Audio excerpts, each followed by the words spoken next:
La missione catalana coincide con l'inizio della campagna elettorale, ma vale un progetto strategico, l'ingresso di Sardegna Possibile nell'Alleanza Libera Europea, l'insieme dei movimenti per l'autodeterminazione. Michela Murgia incontra a Barcellona i partiti catalani e la presidente del governo, Núria de Gispert. Lì c'è il clima che vorrebbe in Sardegna. Un senso popolare, una fortissima coscienza civica che ha superato addirittura le scelte della politica.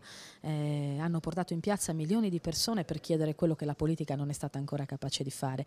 In questo senso somiglia molto al percorso di Sardegna Possibile, che è un percorso di ascolto dei territori e di presa in carico delle voci delle persone. E nella giunta di Sardegna Possibile arrivano gli assessori del bilancio e degli affari generali. Giampaolo Marras, 43 anni, sindaco di Ottana, e Alessandro Spano, 44, cagliaritano, esperto di modelli di processo nella pubblica amministrazione. Vogliono una regione nuova.